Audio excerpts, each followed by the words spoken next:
Good evening सगळ्यांना. मी Priyanka's beautiful world या माझ्या यूट्यूब चॅनलमध्ये सगळ्यांचं मनापासून स्वागत करते. आणि आज ॲक्च्युली संध्याकाळचा व्लॉग शूट केला आहे मी, कारण आज एक छोटीशी झटपट होणारी अशी रेसिपी मी दाखवते, अळूवडीची रेसिपी.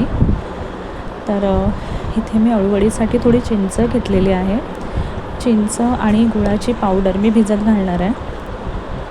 अंदाजाने घ्यायची आहे चिंच. ॲक्च्युली मी इथे 8 ते 9 पानं अळूवडीची आहेत, त्याच्यामुळे त्याच्यासाठी एक छोटा जो बॉल असतो नॉर्मल साईजचा, तेवढ्या साईजची चिंच घेतली आणि गुळाची पावडर मी इथे 2 चमचे घेतले.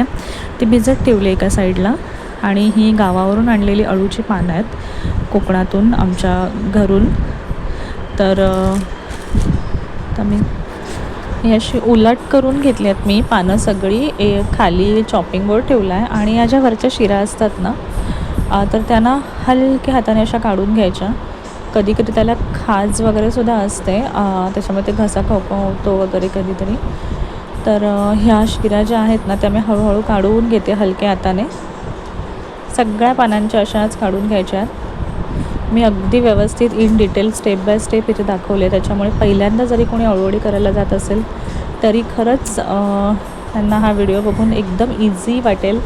अळूवडी तसं काही नाही, कारण मी सुद्धा यूट्यूब चॅनलवरचं बघूनच करायला शिकलेली आहे. ह्या सगळ्या पानांच्या मी अशा शिरा काढून घेतल्या आहेत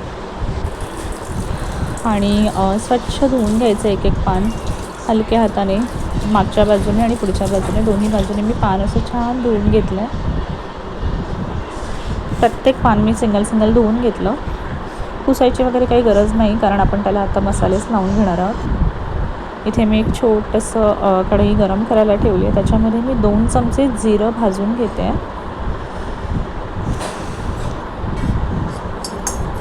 कढई चांगली तापून गेली 1 मिनिटभर आणि जिरं असं भाजून घेते. मी काय इन्ग्रेडियंट घालते ते व्यवस्थित बघा. याच्यात मी कोथिंबीर घातली आहे, थोडीशी कोथिंबीर, 2 हिरव्या मिरच्या आणि भाजलेलं जिरं.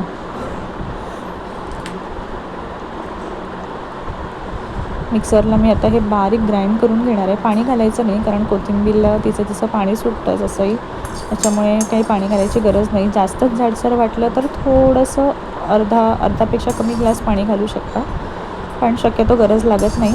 चांगलं बारीक वाटून घ्यायचं आहे. आणि काही कठीण नाही आहे. जोपर्यंत आपल्याला असं वाटतं की जमेल की नाही तोपर्यंत एखादा पदार्थ कठीण वाटतो, पण करायला गेलं की काही वाटत नाही तसं. इथे ना मी ऑलमोस्ट पाव किलोपेक्षा थोडं जास्त बेसन घेतलं आहे. अळूवडीसाठी बेसन थोडं जास्त लागतं. आणि 4 छोटे चमचे माझा जो मालवणी मसाला आहे, लाल तिखट मसाला, तो घातला आहे मी. तेवढेच चमचे मी मीठ घालणार आहे. म्हणजे चमचे अतिशय आकाराने लहान आहेत, त्याच्यामुळे खारट तिखट होईल असं काही नाही. वाटत असेल की मी 4 चमचे म्हणजे जास्त घातलं, पण चमच्याचं साईज कमी आहे, त्याच्यामुळे ते काही अंदाजाने मी बरोबर घेतलं आहे प्रमाण. 2 छोटे चमचे हळद घालून घेतली आहे. मी काहीही घातलं नाही आहे, बाकीची वेगळी पिठं, फक्त बेसन घेतलं इथे. आणि हे जे जिरं, मिरची आणि कोथिंबीरचं वाटण आपण काढून घेतलं आहे, तर ते मी इथे घालून घेतलं आहे. आलं लसूण माझ्याकडे पेस्ट आहे केलेली वेगळी, त्याच्यामुळे मग मी आलं लसूण याच्यात नाही घातलं वाटणार, पण आलं लसूण मी पानांना लावून घेणार आहे. आणि जे वाटण काढलेलं आहे मिक्सरच्या भांड्यात, त्याच्यातच थोडं पाणी मी आता घेतलं आहे आणि त्याच्याने हळूहळू पीठ मिक्स करते. आपण बेसनचा पोळा वगैरे करताना जिथपर्यंत थिकनेस असतो ना पिठाचा, तेवढाच थिकनेस यालासुद्धा घ्यायचा आहे. म्हणजे एकदम पण पातळ आपल्याला पीठ करायचं नाही.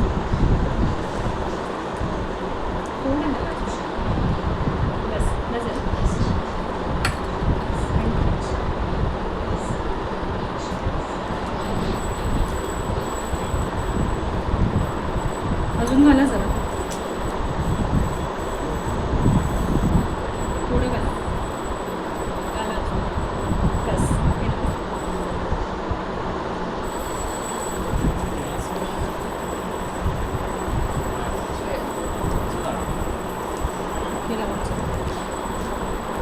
तर इथे थोडी म्हणजे हेल्प करतात पाणी मिक्स करण्यासाठी. तर बघा आता मी व्यवस्थित जास्त पातळही नाही आणि जास्त घट्टही नाही, आणि मी हाताने मिक्स करते पीठ, कारण बेसन पिठामध्ये गुठळ्या होण्याची शक्यता असते. त्याच्यामुळे असं चांगलं गोल गोल गरगर मिक्स करून घ्यायचं 3-4 मिनटे. बघा पिठाच्या गुठळ्या वगैरे सगळ्या निघून गेलेल्या आहेत. व्यवस्थित पीठ झालं आहे. इथपर्यंतच थिकनेस ठेवायचा, जास्तही पातळ नाही आणि जास्तही घट्ट नाही. तर आता जे पानांच्या शिरा काढून घेतलेल्या ना, तर पानांचं मी आता पोझिशन दाखवते, कसं कसं काय काय करते मी. पानाचा जो तोंडाकडचा भाग आहे, जिभेकडचा म्हणू शकतो आपण त्याला, तर तो मी माझ्या डाव्या हाताला ठेवला आहे. तर इथे मी जे आपण चिंच आणि गुळाची पावडर भिजत घातली होती तर ती घेतली आहे. आलं लसूणची पेस्ट एका साईडला घेतली आहे.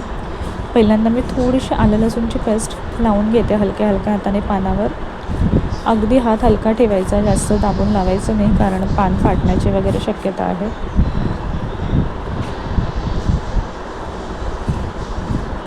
आणि चिंच आणि गुळाचं जे पाणी केलं आहे तर ते मी व्यवस्थित लावून घेते. ही आमच्या घरची पानं आहेत, अळवळीची गावची, त्याच्यामुळे मग काही साईज वगैरे मी बघून नाही आणले, जसं पानं आहेत तसे घेतले. जेव्हा मार्केटमधून आपण विकत घेतो ना, त्यावेळेला शक्यतो छोट्या साईजची पानं घ्या, ती लावायलासुद्धा बरी पडतात आणि रोल करायलासुद्धा इझी जातं त्यांचं. काही जण तांदूळाचं पीठ वगैरे घालतात याच्यात, पण मी फक्त बेसनमध्येच बनवलं आहे, तरीसुद्धा वडी कुरकुरीत होते छान. थोडंसं चमच्याने मी ते पीठ स्प्रेड करून घेतलं आहे. हातानेच लावणार आहे मी, पण आता सध्या एक पहिल्यांदाच हे होतं म्हणून चमचा घेतला जरा. आता हाताने मी व्यवस्थित सगळीकडे पसरवलं आहे हे पीठ. कन्सिस्टन्सी बघू शकता, अगदी घट्ट नाही, अगदी पातळ नाही, व्यवस्थित पसरलं जातं आहे हाताने. इतपतच मी पीठ घेतलं आहे भिजवून. छान असं पीठ लावून घ्यायचं पानाला. आलं लसूणची पेस्ट, चिंच, गूळ आणि हे रेडी केलेलं बेसनचं पीठ ते व्यवस्थित लावून घेतलं आहे. आता जे सेकंड पान आपण घेणार आहोत ना, तर ते या पानाचं तोंड ज्या दिशेला आहे ना, त्याच्या विरुद्ध दिशेला त्या पानाचं तोंड आपण ठेवणार आहोत. हे बघू शकता तुम्ही. अशा प्रकारे ज्या शिरांचा भाग आहे ना, तो वरती आला पाहिजे, त्याच्यावरती आपल्याला बेसन वगैरे लावायचं आहे. जो गुळगुळीत भाग आहे पानाकडचा तो खाली बसला पाहिजे. इथे सुद्धा मी सेम प्रोसिजर रिपीट करते आहे. आलं लसूणची पेस्ट व्यवस्थित लावून घेतली आहे. त्यानंतर चिंच गूळ मी लावून घेणार आहे. गुळाची पावडर मी इथे वापरली कारण ती पटकन वितळली जाते. आणि जर गूळ घेतला ना आपण, म्हणजे जो ढेप असते गुळाची, त्याच्यातला जर गूळ घेतला तर तो कमी घ्यायचा, कारण त्याला गोडवा जास्त असतो. गुळाच्या पावडरला त्याच्या कंपॅरिझनमध्ये गोडवा कमी असतो. त्याच्यामुळे मी 2 चमचे गुळाची पावडर घातली होती आणि एक छोट्या बॉलच्या आकाराची, छोटा जो बॉल असतो नॉर्मल, तर त्या साईजची मी चिंच भिजत घातली होती. हे असं व्यवस्थित फोल्ड करून घेतलं आहे मी. साईडचा भाग चौकोनी फोल्ड केला आहे. ऑलरेडी मी 2 रोल बनवून घेतले होते आणि हा लास्ट रोल आहे. तर उरलेलं बेसन जे काय आहे ते वरून मी लावून घेते त्याला. साईडच्या ज्या कडा असतात त्या आतल्या बाजूला फोल्ड करायच्या आणि वरच्या बाजूच्या ज्या कडा असतात त्या मग त्याच्यावरून फोल्ड करायच्या आणि व्यवस्थित बेसन लावायचं. त्याच्यामुळे त्याला चिकटपणा येतो आणि हे जे रोल केलेले आहेत आपण, म्हणजे त्याला उंडा म्हणू शकतो आपण अळूवडीचा, तो व्यवस्थित चिटकून राहतो, सुटून येत नाही. एक चाळण मी घेतली आहे, त्या चाळणीला मी तेल लावून घेतलं आहे खाली, जेणेकरून हे चिटकू नये अशा प्रकारे. आणि ऑलरेडी 2 उंडे मी ठेवून घेतले त्याच्यामध्ये. हा शेवटचा उंडासुद्धा मी आता ठेवला आहे आणि आता याला चांगली 7 ते 8 मिनिट वाफ द्यायची आहे. याच कढईमध्ये मी आता पाणी घेणार आहे.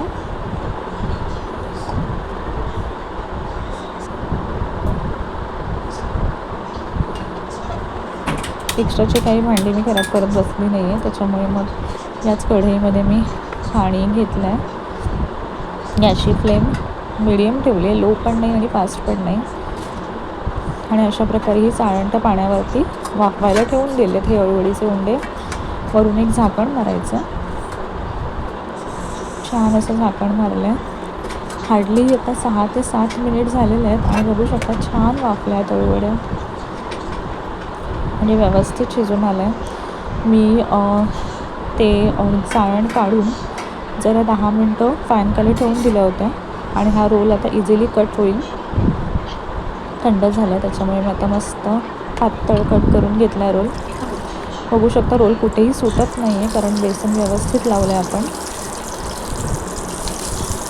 पानाला पूर्ण बेसन आणि हे चिंचगूळ वगैरे लावून झाल्यानंतर साईडच्या कडा आत दुमडायच्या आणि स्क्वेअर शेप करून मग बाकीचा उंडा दुमडत जायचा आतल्या बाजूला.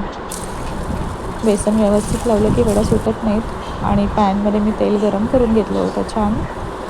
साईडने सुद्धा आता तेल घालून घेते. पातळ कापल्यात वड्या आणि आता फ्राय करायला ठेवून दिल्या. काही जण तळूनही घेतात, पण त्याला तेल थोडं जास्त लागतं, त्याच्यामुळे मग मी शॅलो फ्रायच करते. आणि बघू शकता छान कुरकुरीत झाल्यात. कलर असा डार्क ब्राऊन करून होईपर्यंत वड्या तळून घ्यायच्या आपल्याला. प्रकारे अगदी कमी साहित्यात झटपट होणाऱ्या हळूवड्या मी आज दाखवल्यात. होप सो ब्लॉग तुम्हाला आवडला असेल तर लाईक करा, शेअर करा, सबस्क्राईब करा आणि असेच पुन्हा छान छान रेसिपीजचे आणि छान छान डेली ब्लॉग बघण्यासाठी चॅनल नक्की सबस्क्राईब करा. Stay tune. थँक्यू.